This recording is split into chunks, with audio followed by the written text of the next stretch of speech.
Jazakallah khair wa barakallahu fiik Ustadz untuk paparannya dan seperti biasa alhamdulillah pertanyaannya cukup membludak Ustadz. Kita baca untuk pertanyaan pertama Ustadz. Mohon Bismillah. izin untuk baca pertanyaan Tafadhol. pertama. Assalamualaikum Ustadz. Ustadz saya Waalaikumsalam. mahasiswa tingkat akhir. Mungkin mahasiswi ya karena ini untuk umahat. Saya sering kali mendengar kajian muslimah dan biasanya para umahat yang terkesan tertindas suami.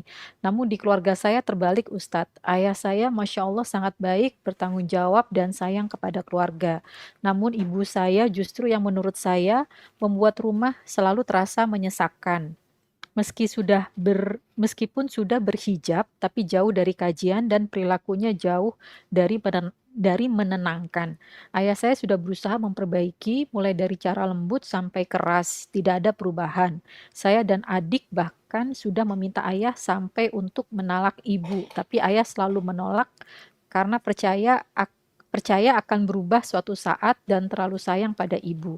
Apa yang bisa kami anak-anak lakukan Ustadz? Situasi ini sudah berjalan bertahun-tahun. Saya juga takut kehilangan ridho dari ibu karena benci terhadap perilaku ibu yang jauh dari agama. Masya Allah, barakallahu fiik. Nah, jamaah, ini pertanyaan menarik sekali ya.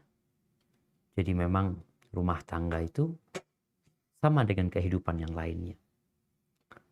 Kita harus saling mencintai karena Allah dan membenci karena Allah Azza wa Jalla. Bahkan itu adalah tali keimanan yang paling kokoh. Al-hubbu fillah wal bughdu fillah. Kalau tadi anak benci sama kelakuan ibunya, bencinya karena Allah Azza wa Jalla. Karena Allah benci sama ibu. Allah nggak suka dengan kelakuan seperti itu. Maka kita pun turut benci walaupun itu orang tua kita. Terus bagaimana sebenarnya? Apa yang harus dilakukan anak sekarang?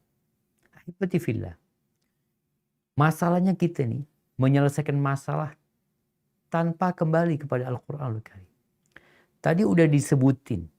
Kita baca tadi di surat An-Nisa ayat 34. Bagaimana Allah Azza wa Jal memberikan arahan. Kalau engkau kasih nasihat dengan cara yang baik, nggak mau, bukan teriak-teriak, bukan dengan kekerasan, tapi pisah ranjang.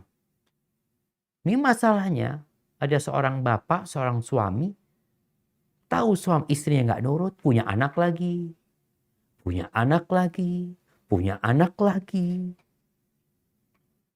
Masalahnya di siapa? Di engkau. Kata Allah suruh pisah ranjang. Jangan dideketin tuh istri yang nggak nurut. Kalau memang engkau ingin memperbaiki. Perempuan ini ketika suaminya butuh sama dia malam hari, pagi hari kasih nasihat. Malam hari dikumpulin. Istri pasang badan dia. Dia nggak nurut sama suami.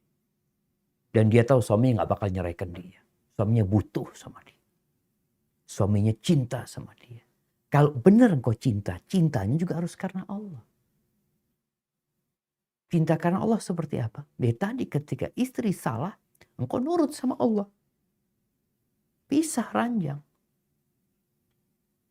Maka itu mungkin yang terjadi. Kalau dikatakan nih suami yang akhirnya diatur sama istrinya. Karena suaminya memang nurut sama suami. Nggak nurut sama Allah.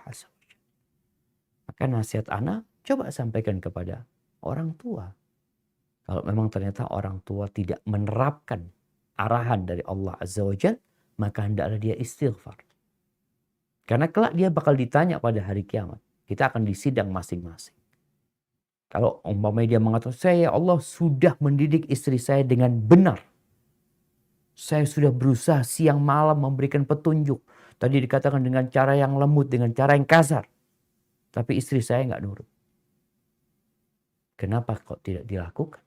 Pisah ranjang. Ini kalau benar-benar ingin memperbaiki. Yang jadi korban anak-anak. Bapaknya mau senang-senang sama emaknya. Anak-anak jadi sesak dalam rumah. Dapat contoh yang buruk. Dan ini kadang-kadang berdampak kepada anak-anak. Ketika mereka nikah, alam bawah sadar mereka itu merekam kejadian di rumah. Sehingga terkadang kalau dia nggak belajar agama, dia juga akan melakukan apa yang dilakukan ibunya kepada suaminya. Siapa lagi yang saya? Tuh bapak. Ibunya salah jelas, tapi kan pemimpinnya sang bapak. Barakallahu fikum. Mungkin seperti itu. Allahu a'lam.